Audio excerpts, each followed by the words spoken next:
बोलिए नंदीबाई लोधी की, स्वामी ब्रह्मानंद जी। साथियों,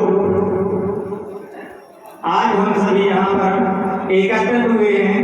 गत वर्ष की बात ही दशहरा मिलन समारोह मनाने के सभी वक्ताओं ने अपनी अपनी बात रखी है। मैं कुछ लिख के लाया था। लोग कहते हैं कि दशहरा 10 बुराइयों को अंत करने के लिए मनाते हैं।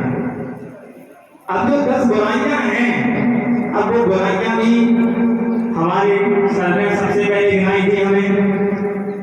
तो उन्हीं बुराइयों से हमने एक लाइन लिखी है, जुबान खोले तो क्या बोले, अनुमान रहे तो अच्छा है। जुबान खोले तो क्या बोले, अनुमान रहे तो अच्छा है। अपने अपने कर्तव्यों का भान रहे तो अच्छा है। दुनिया में घुलना मिलना पहचान बनाना ठीक, मगर दुनिया में घुलना मिलना पहचान बनाना ठीक, मगर पहले जरा खुद से खुद की पहचान रहे तो अच्छा है। साथियों, सबसे पहले हमें अपनी पहचान करनी जरूरी है। हमारे अंदर क्या बुराई है, हमें अपनी बुराई खोजने की जरूरत है।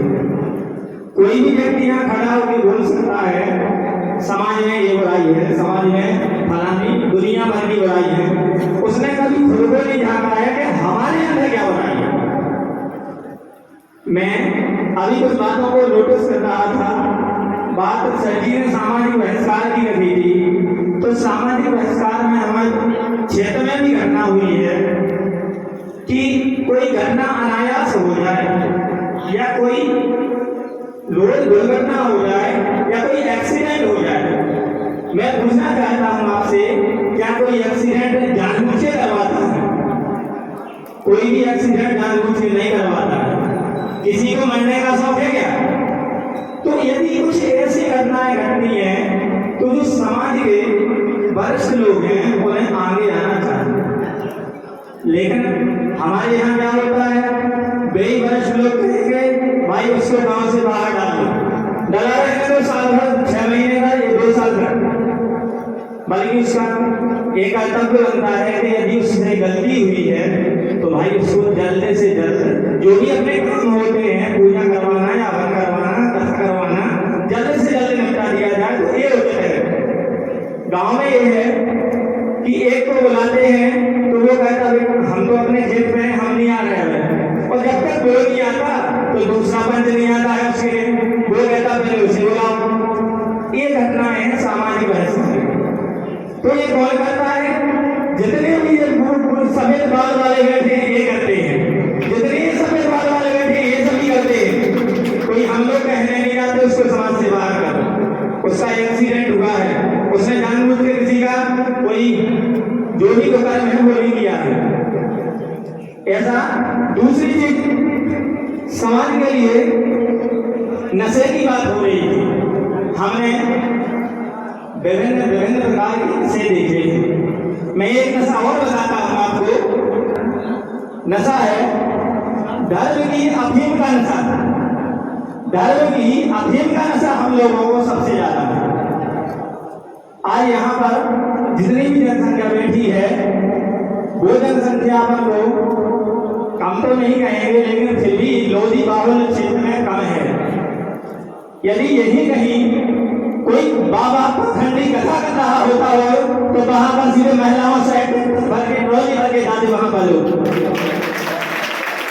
लेकिन यदि कोई सामाजिक काम होता है, वहां पर कोई भी लोधी समाज का व्यक्ति, किसी का घर का मुखिया ये नहीं कहता है बेटा आज हमें बाहर जाना है। देखने में आया है अभी नवरात्रि ही खत्म हुई है और हम सभी लोग दशहरे की शुभकामनाएं दें या दशहरा मिलन समारोह मनाने आए हैं। देखा है हमने कि प्रत्येक गांव में 100 मीटर 200 मीटर पर देवी जी का, माने देवी जी का पंडाल सजाया गया है। 100 मीटर 200 मीटर और घर घर जवारे बवाई आते हैं। अब बताइए, अब एक गांव में अगर एक जगह देवी जी रख दें तो क्या हम वो दूसरे मोहल्ला वाला नहीं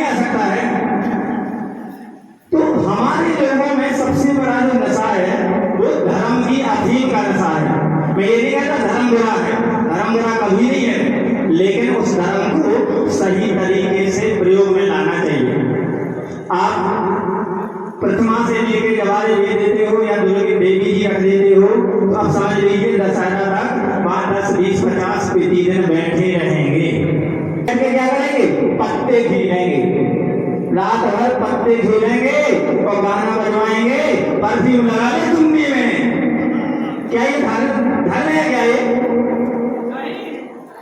अब मैं एक चीज और आपको बताना चाहता हूं कि मैं धर्म की बुराई नहीं करता हूं, ना मैं किसी भगवान की बुराई करता हूं। आप धर्म पढ़िए, अच्छी है, लेकिन उसमें जो लिखा है उसका अनुसरण भी करिए। सनातन धर्म कहता है, सनातन धर्म कहता है कि हिंदू धर्म में 16 संस्कार होते हैं और इसमें से अंतिम संस्कार है दाह संस्कार, जैसे अंत्येष्टि भी कहते हैं। मैं पूछना चाहूंगा समाज के बुजुर्गों से कि ये 13वीं किसने बनाई है? आपके घर कोई कहने आया था कि 13वीं करवाइए? फोन आया, हम फलाने जी, मिश्रा जी, तिवारी जी बोल रहे हैं, बेटा वो वहाँ कांवड़ यात्रा निकाली है, आ जाना, गाड़ी में हम पेट्रोल लगाते हैं। ना भाई मैं हकीकत बोल रहा हूँ, आज तक हमने अपने बाप के पाँव नहीं छुए होंगे कभी दशहरा को छोड़कर, लेकिन यदि नेता का लड़का 40 साल का 10 साल का किया तो श्रद्धा के पाँव पड़ते उससे है। ब्राह्मण का बालक आया 10 साल का और 60-70 साल के दांत भी नहीं थे मुंह में और मूल घर के पाँव बने उस ब्राह्मण के लड़के के। उसने कभी ब्राह्मण ने कभी आप लोगों के पाँव पड़े क्या? धर्म कहता है कि हमें बड़ों के चरण छूना चाहिए, धर्म ये नहीं कहता है कि हमें ब्राह्मण के चरण छूना चाहिए। यदि कर्म से विचारों से कोई दलित अच्छा है, उसके विचार अच्छे हैं, वो समाज में परिवर्तन लाना चाहता है तो वो हमारे लिए पूजनीय है, ना कि जाति से कोई ब्राह्मण पूजनीय है हमारे लिए। मैं आप लोगों को एक चीज कहना चाहता हूं, अभी अपने देश में जो आरएसएस संगठन चल रहा है वो काफी पुराना संगठन है, अपने समाज के कई लोग उसमें काम करते हैं। क्या कभी कोई जिला प्रचारक बन पाया?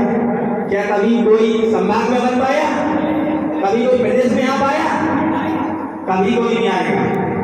कभी उन्होंने आपकी शिक्षा के लिए आवाज उठाई, भाई बाहर सालरा का स्कूल बंद हो गया है, अजनौर का स्कूल पानी गिर रहा है उस स्कूल से, क्या उन्हें आवाज उठाई कि स्कूल ठीक होना चाहिए?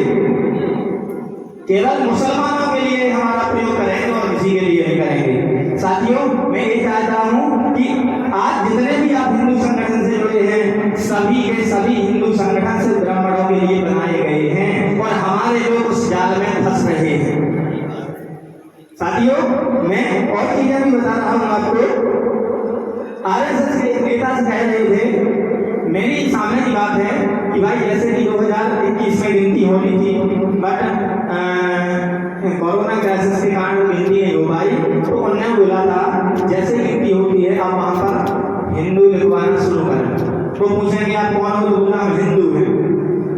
दलित भी बैठा था वहाँ, हैदराबाद भी बैठा था, कांग्रेस लोग सब बैठे थे। उन्होंने कहा हिंदू लिखवाना शुरू करें।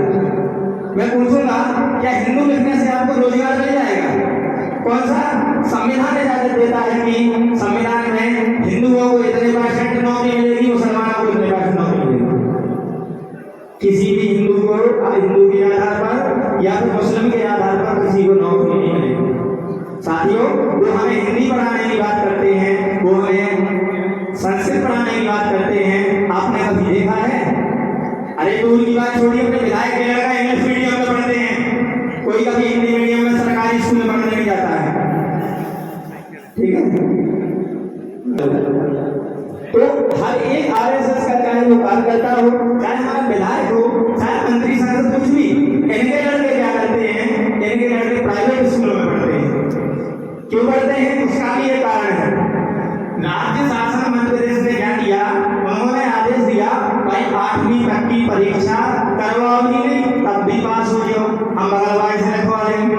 मतलब कि 8वीं तक की परीक्षा को उन्होंने बिल्कुल फ्री कर दिया, पढ़ेगी नहीं तब भी पास हो जाओ। मैं भी एक टीचर हूँ, पढ़ाता हूँ।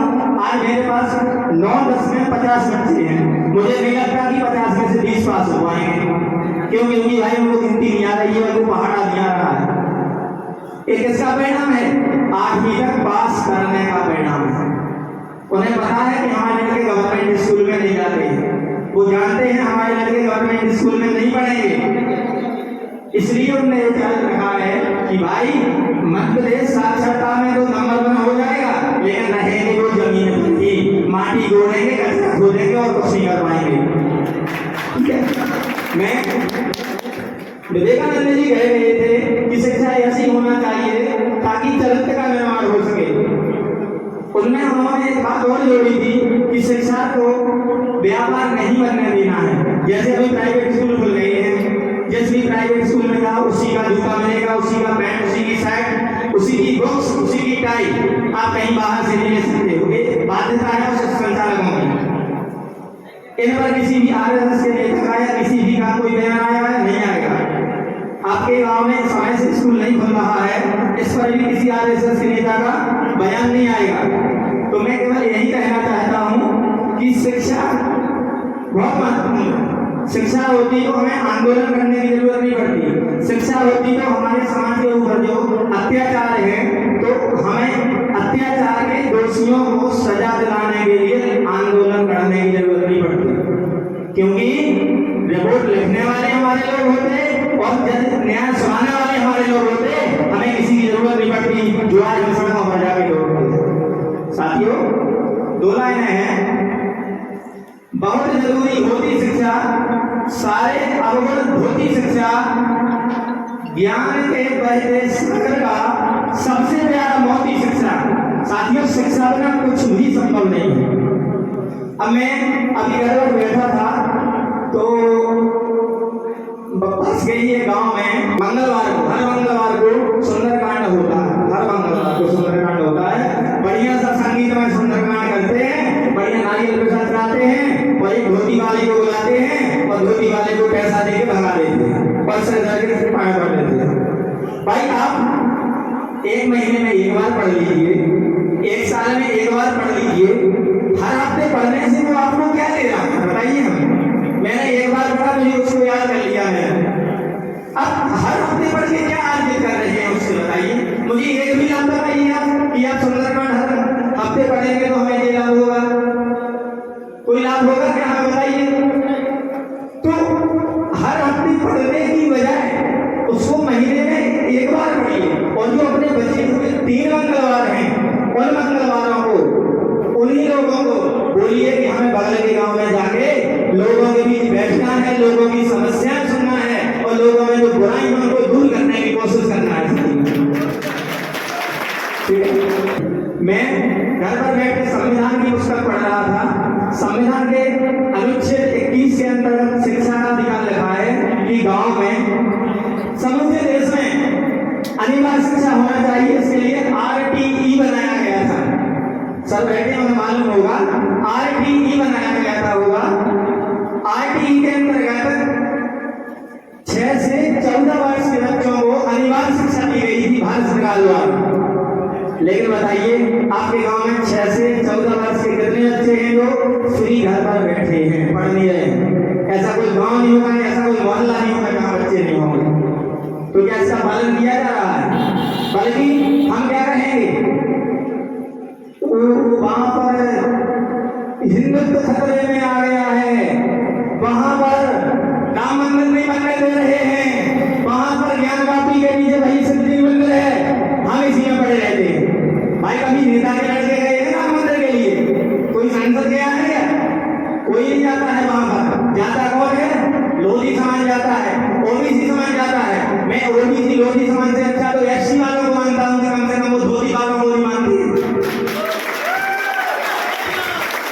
वो कम से कम धोती वालों को नहीं मानते हैं, तो बाबा साहब के संविधान को मानते हैं। और मैं करीब अभी इसको 10 दिन से पढ़ रहा हूँ और मुझे ऐसी बातें मिली हैं इसमें कि हमारा समाज कितना कितना गहरे में है, हमें समाज को आगे लाना होगा। साथियों, एक भी मुझे मिनिस्टर का नेता नहीं मिल सकता है, एक भी मंत्री का नेता नहीं मिल सकता है जो सचिव आपको किसी मंदिर के लिए या किसी मुस्लिम मंदिर के लिए तुम्हारे बीच में पड़ जाता है। वो कहाँ जाएंगे? अरे उन्होंने कहा भाई मेरा तो जाएगा कैम्ब्रिज यूनिवर्सिटी पढ़ना है, उसको ऑक्सफोर्ड यूनिवर्सिटी जाना है।